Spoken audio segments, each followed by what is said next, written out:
Hello students, good morning.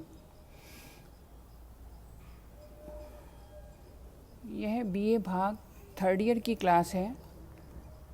Subject है economics, जिसमें हम इकोनॉमिक्स का सेकंड पेपर राजस्थान की अर्थव्यवस्था को कवर कर रहे हैं।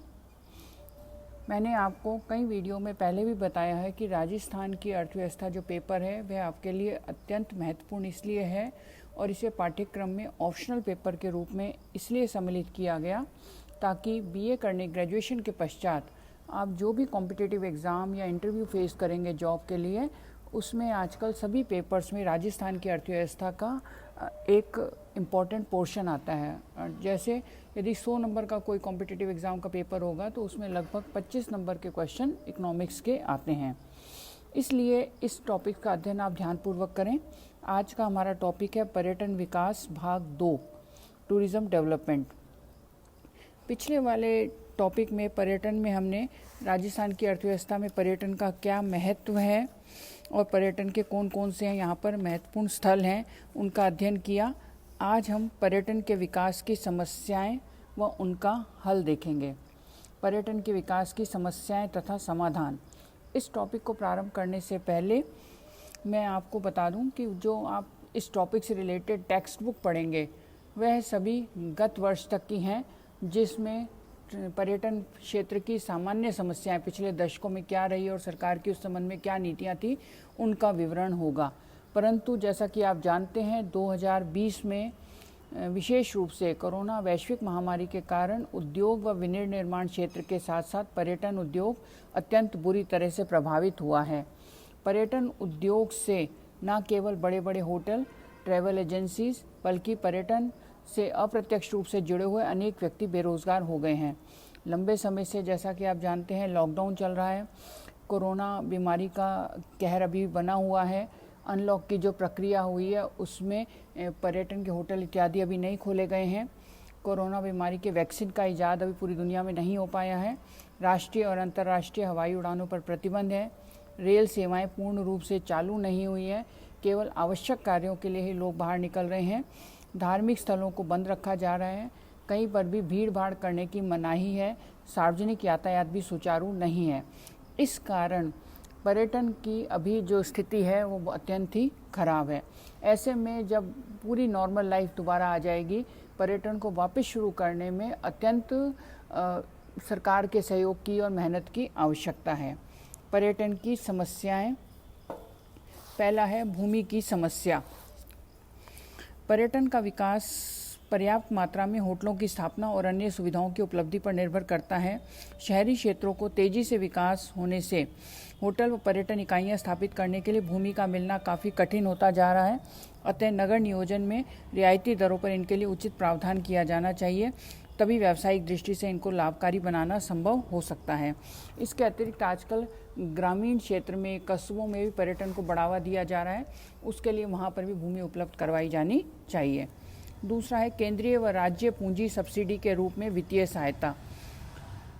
जिस प्रकार औद्योगिक विकास के लिए पूंजी सब्सिडी का प्रावधान किया गया है, उसी प्रकार पर्यटन क्षेत्रों में अभावों को ध्यान में रखते हुए नए प्रोजेक्ट के लिए पूंजी सब्सिडी की व्यवस्था की जानी चाहिए, ताकि उद्यमकर्ता इस क्षेत्र में आने के लिए आवश्यक हों। पर्यटन के क्षेत्र में हेरिटेज होटल उस किले, हवेली या महल को कहते हैं जो लगभग पिछले 75 वर्ष से अस्तित्व में है और उसका उपयोग अब होटल के रूप में किया जा रहा है। इन सब को विकसित करने में सरकार का सहयोग प्राप्त होना चाहिए। उदार शर्तों पर कर्ज की व्यवस्था। पर्यटन क्षेत्र के विकास में उद्योगों की तुलना में अधिक समय लगता है, इसलिए वित्तीय संस्थाओं द्वारा कर्ज की शर्तों को अधिक उदार बनाने की आवश्यकता है। इसमें मार्जिन मनी कम होनी चाहिए और कर्ज का भुगतान करने की अवधि अधिक होनी चाहिए। और इस छूट की अवधि बढ़ने से ही उद्यमकर्ताओं को सहूलियत होगी और पर्यटन के प्रोजेक्ट क्रियान्वयन में सामान्यतः विलंब होता है, तो सुविधा मिलने पर ही वह इस प्रोजेक्ट की ओर आकर्षित होंगे। नेक्स्ट पॉइंट है नए होटलों की स्थापना के लिए इक्विटी पूंजी की व्यवस्था। नए होटलों की स्थापना के लिए इक्विटी पूंजी की व्यवस्था होनी चाहिए, क्योंकि वित्तीय संस्थाओं के कर्ज पर आश्रित होने से ब्याज का भार ऊंचा हो जाता है। इसलिए होटल उद्योग के लिए सब्सिडी व कर्ज के साथ साथ इक्विटी पूंजी की व्यवस्था को भी बढ़ाया जाना चाहिए। इससे निजी उद्यमकर्ताओं द्वारा होटल निर्माण को प्रोत्साहन मिलेगा। यह कार्य रीको द्वारा उद्योगों की भांति होटल निर्माण के लिए भी किया जा सकता है अथवा एक पृथक पर्यटन विकास निगम की स्थापना केंद्र और राज्य स्तर पर की जा सकती है ताकि उद्यमकर्ताओं को वित्त के अभाव का सामना न करना पड़े। 5th पॉइंट है करों में रियायतें व छूट। प्रारंभ में आपको मालूम है बिक्री कर लगता था जो अब जीएसटी में कन्वर्ट हो चुका है। केंद्रीय जीएसटी भी लगता है और स्टेट जीएसटी भी लगता है। पर्यटन के क्षेत्र में यदि जीएसटी बहुत अधिक होता है तो बिजनेस की संभावना कम होती है, इसलिए जीएसटी की दरें संतुलित होनी चाहिए और आयात शुल्क में भी छूट दी जानी चाहिए। होटल विकास के लिए अन्य विशेष सुविधाएं। होटल का उद्योग का विकास करने के लिए भवन निर्माण सामग्री का आवंटन इस क्षेत्र के लिए प्राथमिकता के आधार पर किया जा सकता है। इसके लिए विशेष कोटा निर्धारित किया जा सकता है। इसके लिए पानी और बिजली की दरों का निर्धारण उद्योगों की भांति किया जाना चाहिए। जो रियायतें व छूटें नए उद्योगों को दी जाती हैं पर्यटन क्षेत्र को भी दी जानी चाहिए। पर्यटकों के लिए निवास व्यवस्था का विस्तार एवं विविधीकरण। पर्यटकों के लिए होटल व्यवस्था का विस्तार होना चाहिए।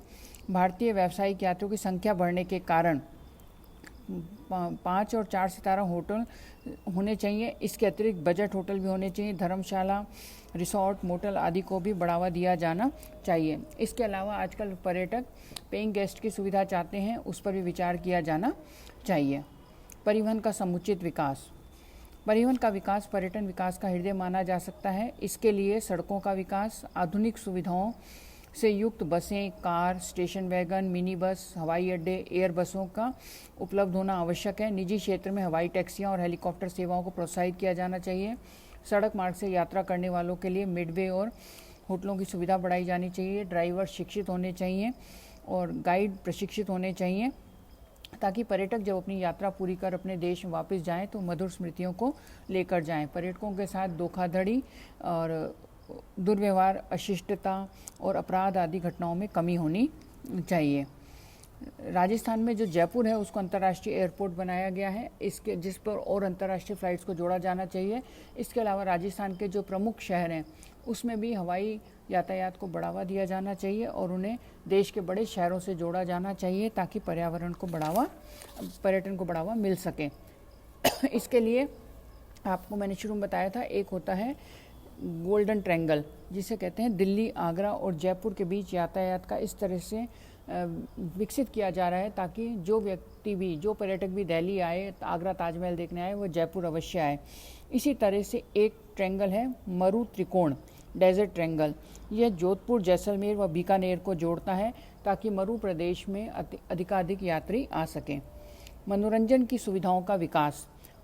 होटलों में सुविधाएं होनी चाहिए ताकि मनोरंजन हो और इसमें जो कार्यक्रम है सांस्कृतिक हैं लोकल कार्यक्रम होते हैं वो गुणवत्ता के स्तर के होने चाहिए और भाषा इत्यादि की समस्या नहीं आनी चाहिए। हस्तशिल्प वस्तुओं की बिक्री की व्यवस्था व पर्यटन विकास। जो भी पर्यटक घूमने के लिए आते हैं वे घूमने के साथ साथ दर्शनीय स्थलों पर अपनी यात्रा करने के साथ साथ राजस्थान की जो हस्तशिल्प की वस्तुएं हैं उसमें अत्यंत रुचि दिखाते हैं और अतः इनकी बिक्री की अच्छी व्यवस्था होनी चाहिए और इसमें गुणवत्ता होनी चाहिए, उसका प्रमाणीकरण होना चाहिए। इसमें यदि लूट की प्रवृत्ति होगी तो उससे देश की इमेज खराब होती है। अन्य सुझाव। पर्यटन विकास के लिए कानून व्यवस्था में किसी प्रकार की कमी नहीं होनी चाहिए। सरकार को इसे प्राथमिकता से लेना चाहिए। पर्यटकों को भिखारी तंग ना करें, लपका ग्रुप तंग ना करें और उन्हें किसी तरह का अशिष्ट और अश्लील व्यवहार ना हो और उनके साथ किसी प्रकार का अपराध इत्यादि नहीं होना चाहिए। कोई भी शिकायत आने पर उस पर त्वरित कार्रवाई होनी चाहिए।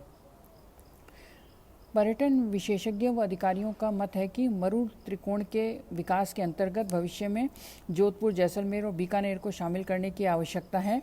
इससे पर्यटन को काफ़ी बल मिलेगा। सरकार कुछ नई योजनाएं लाकर पर्यटन को विकसित करने का प्रयास करती रहती हैं। राजस्थान राज्य पर्यटन विकास निगम limited, Rajasthan tourism development corporation limited (RTDC), इसकी स्थापना 1978 में एक निजी सीमित दायित्व वाली कंपनी के रूप में हुई थी। इसके कार्य इस प्रकार हैं। राज्य में पर्यटन विकास के लिए प्रोजेक्ट व स्कीम का निर्माण एवं क्रियान्वयन, होटल, मोटल, युवा हॉस्टल, रिसोर्ट का निर्माण एवं संचालन, पैकेज पर्यटन की व्यवस्था। जैसा कि आपको मालूम है आजकल विदेशों से बड़े बड़े ग्रुप घूमने आते हैं जो पूरा पैकेज ले लेते हैं जिसमें उनका घूमना, रहना, खाना, शॉपिंग सभी सम्मिलित होता है। इस तरह के विभिन्न पैकेज बनाए जाने चाहिए ताकि अधिकाधिक पर्यटक आकर्षित हो सकें। पर्यटक स्थलों का रखरखाव व विकास। पर्यटक स्थल जो पुराने होते हैं, प्राचीन हैं, उनका रखरखाव किया जाता है, विकास किया जाता है, उसमें नई नई चीज़ें जोड़ी जाती हैं। जैसे कुछ पर्यटक स्थलों पर रोपवे बनाया गया है। आमेर में आप देखेंगे नाइट टूरिज़्म आरंभ किया गया, लाइट एंड साउंड शो शुरू किया गया। इसी तरह से नाहरगढ़ के किले में वैक्स म्यूज़ियम बनाया गया ताकि यात्री आकर्षित हों। पर्यटन की प्रचार सामग्री उपलब्ध करवाना, वितरित करना, बेचना, विभिन्न पर्यटन से संबंधित जो एग्जीबिशंस लगती हैं, मेले लगते हैं, उसमें प्रचार प्रसार किया जाता है। राज्य की पर्यटन नीति समय समय पर घोषित की जाती है। एक पर्यटन नीति 2001 में बनाई गई, उसके बाद 2006 में एक नई होटल नीति बनाई गई और प्रत्येक वर्ष के बजट में इस तरह के पर्यटन से लेकर प्रावधान किए जाते हैं। इस संबंध में हम यही कह सकते हैं कि ये जो बार बार नीतियाँ बनाई जाती हैं, तो नई और पुरानी नीतियों में एक अच्छा तालमेल होना चाहिए, ठोस नीतियाँ होनी चाहिए जिनका क्रियान्वयन समय पर हो। इसके अतिरिक्त जैसा मैंने आपको बताया कि पर्यटन उद्योग अभी अपनी विशेष समस्याओं से जूझ रहा है। इस कारण सरकार को अतिरिक्त फंड देकर और अधिकाधिक सहायता देकर इस उद्योग को पुनः खड़ा करना चाहिए, क्योंकि इससे अनेक लोगों का रोज़गार जुड़ा हुआ है। आप लोग इस बात का ध्यान रखेंगे कि जब भी कोई राजस्थान इकोनॉमी का कोई टॉपिक करते हैं तो उससे संबंधित वर्तमान में जो पत्र पत्रिकाओं में आलेख, संपादकीय, न्यूज़ और सूचना प्राप्त हो रही है या टीवी पर इस तरह के शोज़ किए जा रहे हैं, उन सब से बिल्कुल अद्यतन जानकारी प्राप्त करेंगे और उसको अपने जब आंसर में इनकॉर्पोरेट करेंगे, तभी वो एक अच्छा आंसर बन पाएगा। धन्यवाद।